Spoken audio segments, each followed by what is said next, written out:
The chamber of listening hung above the pale curve of the galactic capital like a crown of glass and gravity, its walls alive with drifting constellations that mirrored the home skis of every member world.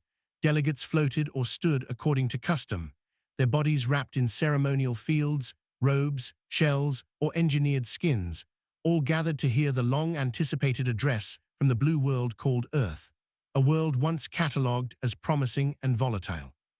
Now summoned to answer for an incident that had shattered a frontier fleet and sent ripples of fear through trade lanes. For cycles, the Galactic Council had spoken of Earth in measured tones, noting its rapid technological climb, its internal divisions, its art and noise and ceaseless transmissions. Observers had described humans as emotional, yet adaptable, violent, yet capable of empathy, and the Council believed it understood such a species. They had seen hundreds like it rise and fold into the greater order. The incident changed that confidence. A council bell resonated through the chamber, not as sound, but as pressure on thought, and the Speaker of Concordance opened the session with a ritual acknowledgement of balance and law. The speaker's many eyes settled on the projection dais where the human envoy would appear, a single representative for a world of billions. When the image resolved, it was not what many expected. The human wore no uniform of submission, no council-mandated humility sigil. Instead, the envoy stood in plain dark attire, hands visible, posture steady, eyes forward. The gaze carried weight, not defiance exactly, but resolve. The speaker invited the envoy to explain the destruction of the Kethar Enforcement Armada, a force sent to compel Earth's compliance with the Council's edict on weapons development. The words were precise, legal, restrained. The human nodded once and began. The voice was calm, translated instantly into 100 sensory modes. Earth did not destroy the Armada in anger, the envoy said. Earth responded in consequence. A murmur rippled through the chamber. Consequence was a term reserved for council judgment, not the language of a client species. The envoy continued, recounting the arrival of the Armada in Earth orbit, the demands issued, the timelines imposed, the threat of kinetic demonstration against population centers. The envoy spoke without embellishment, but images accompanied the words, recordings of alien vessels blotting out the sun over oceans and cities, of evacuation sirens, of children pressed against shelter walls. The council had approved the deployment, believing a show of force would suffice. It always had before. What followed stunned them. The envoy described how Earth's networks shifted in minutes, how civilian infrastructure became defense, how ancient doctrines long dismissed by off-world strategists were enacted, not through a central command, but through distributed will. Nations that had argued for centuries synchronized without treaties, private industries opened sealed vaults, researchers released forbidden prototypes, and millions of ordinary people accepted that survival demanded unity. The first human strike was not a weapon, but silence. Earth vanished from the electromagnetic spectrum, not cloaked, simply quiet. The Armada lost its predictive models, their sensors blinded by absence rather than noise. Then the sky burned. The envoy spoke of relativistic sand, clouds of particles accelerated by improvised arrays, shredding hulls and sensor spines, of gravity wells folded within Earth's own magnetosphere, turning the planet into a fortress of invisible angles, of ancient nuclear warheads repurposed as decoys, while the real weapons rode solar, wind, and mathematics. The council listened, stunned, as the envoy explained that the Armada commanders attempted retreat, but Earth had studied pursuit for generations. Retreat vectors became traps, hyperspace lanes collapsed into lethal shear, and within hours the enforcement fleet ceased to exist. Silence filled the chamber again, heavier now. The envoy ended the account with a simple statement. Earth did not seek this outcome, but Earth would never again accept a gun pointed at its home. The speaker attempted to restore procedural order, but the council had felt something new, not just fear, but recognition. They had misjudged a species that evolved under constant threat, that turned every crisis into a lesson, every wound into doctrine. The session recessed, but the words lingered. Earth had not rebelled blindly. Earth had executed a doctrine of brutal retribution designed to be unforgettable, and the galaxy was only beginning to understand what that meant. When the Council reconvened, the atmosphere had changed. Delegates conferred in private bandwidths. Ancient species consulted memories of past mistakes. Younger powers calculated costs. The speaker announced that further clarification was required, and the human envoy was invited to elaborate on intent. Intent, the envoy explained, was survival with dignity. Earth's history unfurled across the chamber, not as a boast but as context. The envoy showed centuries of invasion, colonization, wars fueled by ideology and scarcity, the rise and fall of empires, the human tendency to forget peace quickly and remember pain forever. "You thought we were chaotic," the envoy said, "but chaos was our teacher." The Council watched as simulations displayed how Earth's militaries had always planned for defeat, not victory. Every doctrine built around the assumption that an enemy would be stronger, faster, more numerous. From that assumption grew strategies of asymmetry, resilience, and retaliation so severe that no enemy would dare repeat the mistake. Brutal retribution was not rage, the envoy clarified. It was deterrence written in scars. The envoy described contingency archives opened after first contact, plans labeled with names drawn from extinct animals and dead cities, strategies that assumed orbital bombardment, biological attack, cultural erasure.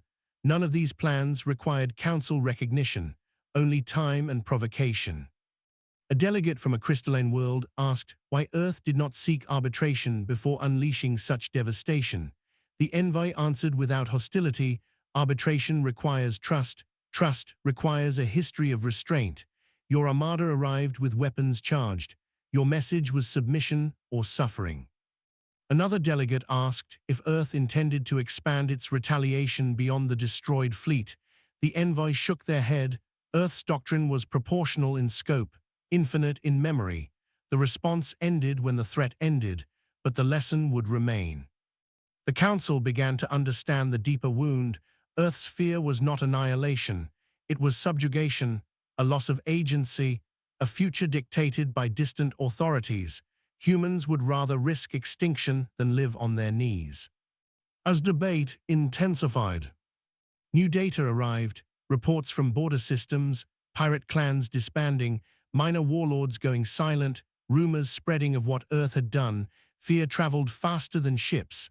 The galaxy was recalculating. The speaker proposed sanctions, isolation, a show of unity against human aggression. But even as the words formed, doubt spread. Could such measures be enforced without provoking another demonstration? And would any fleet volunteer to test Earth again? The envoy concluded the session with an offer, not a threat. Earth would engage as an equal, share knowledge under mutual consent, defend itself without apology. The choice lay with the Council, partnership or distance, but never dominance.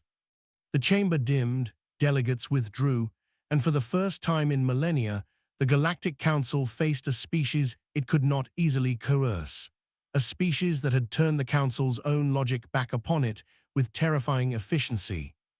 Across the galaxy, the absence of the Cathar Armada created a vacuum, trade routes rerouted, enforcement contracts dissolved. Worlds once kept in line by fear found themselves suddenly free, and they watched Earth closely, expecting conquest, exploitation, or at least propaganda. Instead, they saw restraint. Earth fortified its system, but did not advance. Human vessels patrolled only their borders.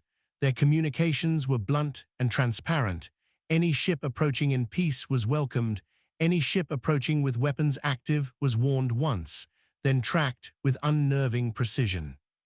Observers reported that Earth's technology was evolving rapidly, but always in response to perceived threats, never as idle expansion.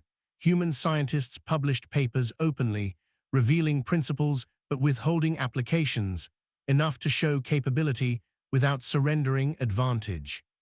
The Council struggled to respond. Internal divisions widened. Some members argued Earth should be contained now before it grew stronger. Others argued that containment had already failed, and that coexistence was the only rational path. The human envoy remained on the capital world, not as a prisoner, but not as a guest. During this time, the envoy met with historians, philosophers, veterans of forgotten wars. The envoy listened more than spoke, learning the council's fears, its myths of order, its belief that control equaled peace. One evening cycle, the envoy addressed a small assembly, sharing a human parable about a farmer, a fence, and a wolf. The story ended with the farmer burning his own field to stop the wolf, losing crops, but saving his family. The lesson was clear. Humans would sacrifice prosperity to preserve autonomy. Word of this spread, and something shifted. Worlds that had quietly resented council enforcement began sending envoys to Earth, seeking advice, technology, or simply understanding. Earth responded cautiously, unwilling to become a banner for rebellion, yet unwilling to turn away those who asked in good faith. The galaxy entered a quiet after fire, a period where no major wars erupted, not from harmony, but from hesitation. Everyone was reassessing what power meant in a universe where a single planet had annihilated a fleet without seeking conquest. The Council convened again, this time with a proposal, recognition of Earth as a sovereign equal, revision of enforcement protocols, and the establishment of a mutual defense forum rather than unilateral intervention. It was a radical shift, born not of idealism, but of survival. The signing ceremony was subdued, no grand celebration, no triumphal displays. The human envoy signed alongside the speaker. The symbols of agreement glowed briefly, then faded, marking not an end, but a beginning fraught with uncertainty.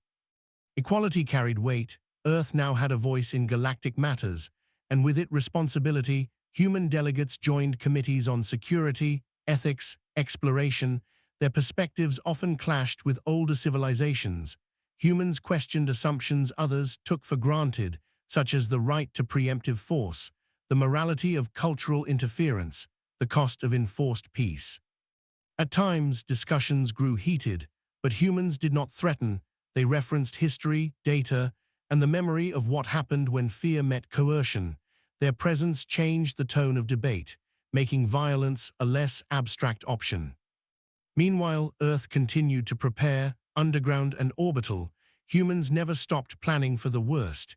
Even as they worked toward the better, Council analysts noted this duality with unease and respect. A minor incident tested the new order. A rogue flotilla attacked a human research outpost beyond Earth's system. The response was swift and precise. The flotilla was disabled, crews rescued, leaders detained, and presented to a joint tribunal. Earth insisted on transparency, showing that brutal retribution was reserved for existential threats, not criminal acts. This distinction mattered. Trust slowly grew, not from kindness, but from consistency. Years passed. The destruction of the Cathar Armada became a case study taught in academies across the galaxy, not as a tale of human savagery, but as a warning about arrogance. The phrase Earth response entered common use, shorthand for consequences beyond expectation.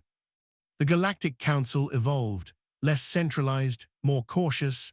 Enforcement gave way to diplomacy, not because the Council had become benevolent, but because it had learned limits. Earth remained watchful, its people aware that peace was provisional, but also that their stand had reshaped the stars. They told stories of the day the sky burned, not with pride, but with solemn understanding. The human envoy returned home eventually, replaced by others. Earth's presence normalized, yet never trivialized. Every council chamber still remembered the moment they realized control was not universal. In the end, Earth's brutal retribution achieved what centuries of negotiation had not. It forced a civilization of civilizations to accept that some worlds would rather burn than bow, and that such worlds, when respected, could become pillars rather than threats. The stars watched, indifferent yet changed, and the lesson remained etched across hyperspace lanes and memory alike. Underestimate humanity at your peril, but meet it as an equal, and the galaxy might endure.